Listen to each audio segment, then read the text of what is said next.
Hi sir, welcome to our channel. Present మనతో పాటు దాము బాలాజీ గారు సీనియర్ జర్నలిస్ట్ ఉన్నారు. వారితో ఒకసారి మాట్లాడదాం. సార్ నమస్కారం.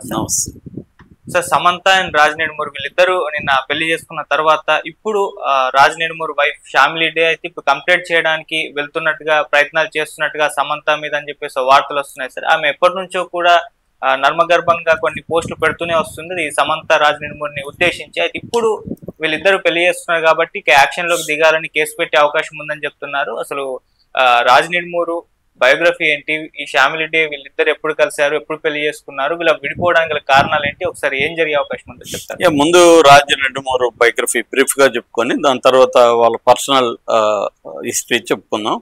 సో రాజ్ నెడుమూరు అసలు పేరు రాజేష్, అతని పేరు ఫుల్ పేరు రాజేష్ నెడుమూరు. వాళ్ళ నాన్న రామకృష్ణ నెడుమూరు, అమ్మ రమాదేవి.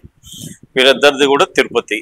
సో వీళ్ళకి ఒక చెల్లెలు ఉంది అబ్బాయికి, ఆమె పేరు శీతల్ నెడుమూరు.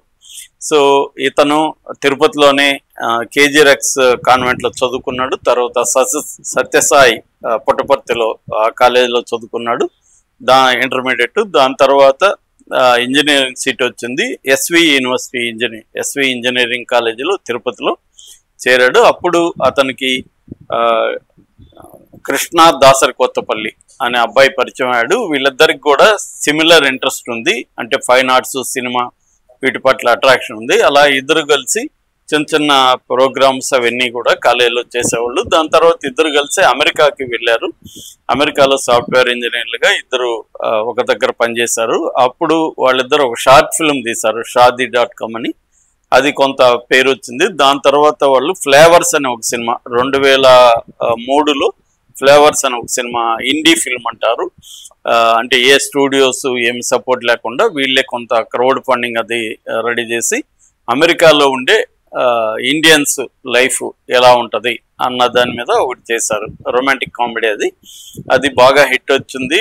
దానికి అనేక ఫిల్మ్ ఫెస్టివల్లో కూడా అవార్డ్స్ వచ్చాయి. దాంతో వీళ్ళకి కొంత పేరు ప్రఖ్యాతులు వచ్చింది. దాంతో హిందీలో ట్రై చేశారు కాంటాక్ట్స్లో. హిందీలో 2009లో 99 అని ఒక సినిమా తీశారు. ఆ తర్వాత 2010లో షోర్ ఇన్ ద సిటీ. అక్కడ నుంచి ఇంకా వీళ్ళకి సినిమాలు వస్తూనే ఉన్నాయి. మొత్తంగా గోవా గాను, తర్వాత హ్యాపీ ఎండింగ్ 2014, తర్వాత జెంటిల్ మ్యాన్, శ్రీ 2018. దాని తర్వాత వీళ్ళు ఓటీటీలకి దిగేశారు. ఓటీటీలో 2019లో ద ఫ్యామిలీ మ్యాన్ అనే ఒక వెబ్ సిరీస్ చేశారు. అది హిట్ అయింది. దాంతో వాళ్ళకి ఇంకా వరుసగా ఇటు అమెజాన్తో టైప్ అయ్యారు. దాంతో ఫర్జీ అని ఒకటి చేశారు, గన్స్ అండ్ గులాబ్స్ చేశారు, తర్వాత సిటడల్ ద హనీ బన్నీ చేశారు, తర్వాత ఇప్పుడు రక్త బ్రహ్మాండాన్ని చేస్తున్నారు. అదే కాకుండా ఇద్దరు కలిసి రాజ్ డీకే అని పేరు పెట్టుకొని ఇద్దరు కలిసి జాయింట్ డైరెక్షన్ చేస్తున్నారు. అట్లాగే వాళ్ళు ఫస్ట్ D2R ఇండి అనే ఒక బ్యానర్ స్టార్ట్ చేసి దాని మీద సినిమాలు చేశారు. దాని తర్వాత D2R ఫిల్మ్స్ అని ఇంకొక బ్యానర్ పెట్టుకున్నారు. దాంతో తెలుగులో కూడా సినిమా బండి అనే ఒక ప్రవీణ్ కాంట్రాగ్లో అనుకుంటా డైరెక్టర్ ఒక చిన్న సినిమా చేశారు. అలాగా వాళ్ళు ఇప్పుడు ప్రొడక్షన్ అండ్ డైరెక్షన్ ఈ రెండు చేసుకుంటూ వస్తున్నారు. ఇది రాజ్ నెడుమూరు బ్రీఫ్ బయోగ్రఫీ. ఇక పర్సనల్ విషయానికి వస్తే ఆయన హిందీలో చేస్తున్నప్పుడు ముఖ్యంగా హ్యాపీ ఎండింగ్ అనే సినిమా 2014లో చేసినప్పుడు ఆయన దగ్గర స్క్రిప్ట్ కన్సల్టెంట్ అండ్ అసోసియేట్ డైరెక్టర్గా ఈ శ్యామ్లీ డి అనే అమ్మాయి చేరింది. యాక్చువల్గా శ్యామ్లీ డి వాళ్ళది బెంగాలీ, బట్ వాళ్ళు ముంబైలో సెటిల్ అయ్యారు. ఏమే ముంబైలో కొన్ని సైకాలజీ గ్రాడ్యుయేషన్ చేసింది. తర్వాత తనకి సినిమా ఇంట్రెస్ట్ ఉండడంతో, సినిమా రంగంలో పరిచయాలు ఉండడంతో సినిమాల్లో అసోసియేట్ డైరెక్టర్గా చేరింది. ముఖ్యంగా రంగ్ దే బసంతి, ఓంకార ఇలాంటి సినిమాలకి ఆమె చేస్తుంది. ఆ క్రమంలో రాజ్ డీకే చేసిన ఈ హ్యాపీ ఎండింగ్ సినిమాకి ఆమె స్క్రిప్ట్ కన్సల్టెంట్ అండ్ అసోసియేట్ డైరెక్టర్గా జాయిన్ అయింది. అలా వీళ్ళిద్దరి మధ్య పరిచయం ఏర్పడి 2015లో వీళ్ళిద్దరు పెళ్లి చేసుకున్నారు. పెళ్లి చేసుకొని వీళ్ళకి బిడ్డ అనే ఒక ప్రచారం అయితే ఉంది, కానీ నేను రీసెర్చ్ చేసిన దాంట్లో ఎక్కడ కూడా కూతురు అంటూ ఏమి లేదు వీళ్ళిద్దరికి. ఇతను ఒక పాపతో ఉన్న ఫోటోల్ని వైరల్ చేస్తుంది మీడియా. ఆ పాప నిజానికి కృష్ణ వాళ్ళ కూతురు, డీకే అంటాము కదా, డీకే వాళ్ళ కూతురు అనమాట. ఇతనికి కానీ ఫ్యామిలీకి కానీ కూతురు అయితే ఎవరు లేరు. సో పెళ్ళి అయితే ఉన్నింది. మళ్ళీ ఆ తర్వాత వాళ్ళిద్దరి మధ్య గొడవలు మొదలైనవి. 2020 ఆ ప్రాంతంలో గొడవల్లో ఉండి 21 ఆ ప్రాంతంలో సపరేట్ అయిపోయారు. 22లో లీగల్గా వాళ్ళకి విడాకులు వచ్చేసాయి. ఇదే నేపథ్యంలో 2021లో ఫ్యామిలీ మ్యాన్ 2 రాజీ అనే ఒక ఎల్టీటీ క్యారెక్టర్ సమంత చేసింది. అప్పుడు వీళ్ళిద్దరు కలిసి పనిచేయడం మొదలు పెట్టినప్పుడు వీళ్ళిద్దరి మధ్య ఒక లవ్ అనేది స్టార్ట్ అయింది.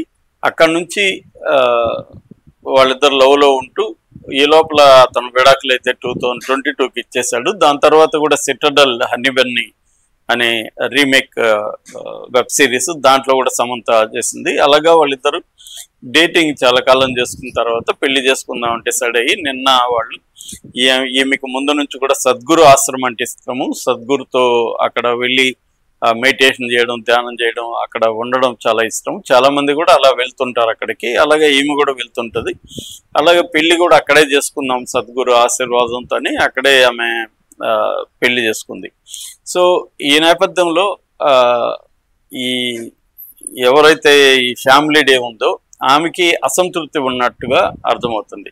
గతంలో కూడా పుకార్లు వచ్చి కేసు పెట్టబోతుందని, ఇప్పుడు కూడా కోర్టులో కేసు వేయబోతుంది వీళ్ళిద్దరి మీద అని ఒక వార్త అయితే వైరల్ అవుతుంది. నాకు తెలిసి లీగల్గా విడాకులు వచ్చేసి ఉంటే మాత్రం, ఎందుకంటే ఎవరు కూడా అఫీషియల్గా స్టేట్మెంట్ ఇవ్వలేదు ఇప్పటివరకు. రాజనీడుమూరు బయటకు వచ్చి నేను ఫ్యామిలీ డే విడిపోయినాము లీగల్గా అని ఆయన చెప్పలేదు. ఫ్యామిలీ డే విడిపోయినామని కానీ ఇంకా మేము లీగల్గా విడిపోలేదని కానీ ఆమె చెప్పలేదు. కానీ మనకున్న సోర్సెస్ ద్వారా తెలిసిందేమంటే క్లియర్గా విడిపోయారు వాళ్ళు, 2022లోనే విడిపోయారు. అందుకనే ఆమె ఇప్పటివరకు ఎక్కడా కూడా ట్వీట్లు, ఆమె ఇన్స్టాలో పోస్టులు పెడతానే ఉంటుంది. ఇండైరెక్ట్గా రకరకాల ఆమె పెయిన్ని, ఆ బాధల్ని, అట్లాగే తన మీద కొన్ని విసురులని, వీళ్ళిద్దరి మీద విసురులని ఇండైరెక్ట్గా ఆమె పెడుతూ ఉంటుంది. కానీ డైరెక్ట్గా ఆమె ఇప్పటి వరకు ఎప్పుడు కూడా నాకు విడాకులు ఇవ్వకుండా నా భర్త ఇంకొక ఆమెతో తిరుగుతున్నాడని ఎక్కడ ఒక పోస్ట్ కూడా పెట్టలేదు, ఒక స్టేట్మెంట్ కూడా ఇవ్వలేదు. పోనీ ఆమె కాకపోయినా ఆమెకి సన్నిహితులు కూడా ఎవరు కూడా కంప్లైంట్ చేయలేదు. అంటే క్లియర్గా వాళ్ళు విడిపోయారు. కాకపోతే ఆమెకు తనని వదిలేయడం లేకపోతే విడాకులు ఇవ్వడం పట్ల ఆమెకి ఇబ్బంది ఉండొచ్చు.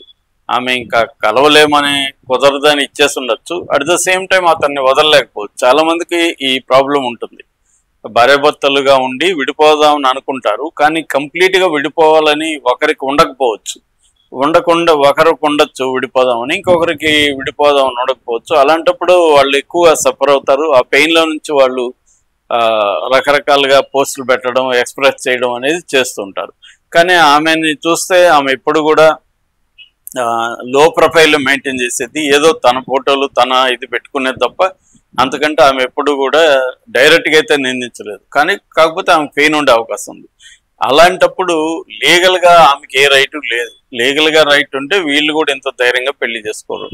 అందుకనే ఇన్ని రోజులు కూడా ఆగారంటే గ్యాప్ ఇచ్చారు. ఇప్పుడు 2022లో విడాకులు అయిపోయినాక ఫ్యామిలీ డేకి బాధ ఉండొచ్చు, అది అర్థం చేసుకోవచ్చు. కానీ ఆమె వీళ్ళిద్దరిని తప్పుపట్టే పరిస్థితి ఆమెకు ఉండదు. కానీ ఆమె ఏం నిన్న ఒక ట్వీట్ చేసింది. యాక్చువల్గా ఆమె ట్వీట్తోనే అందరికీ వీళ్ళిద్దరు పెళ్లి చేసుకోబోతున్నారు అనేది ముందే లీక్ అయింది. ఆమె ట్వీట్ చేసింది ఏమంటే desperate people do desperate things అని.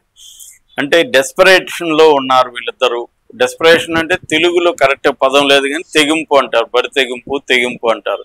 అంతే, తెగించేశారు వీళ్ళిద్దరు అంటే వేరే అనేది ఆమె ఉద్దేశం.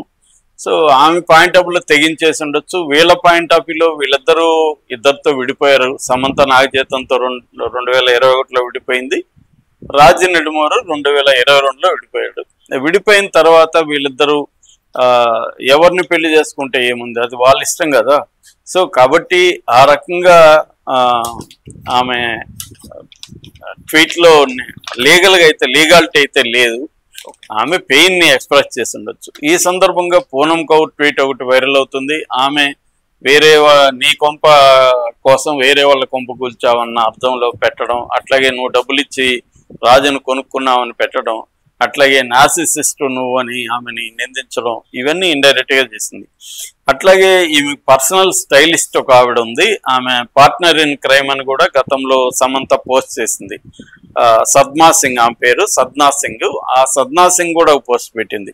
ఆమె ఏంటంటే the villain place the victim so well అని పెట్టింది. అంటే వాళ్ళిద్దరికి కూడా గొడవలు వచ్చినట్టుంది. సో ఇక్కడ కూడా పేరు పెట్టలేదు.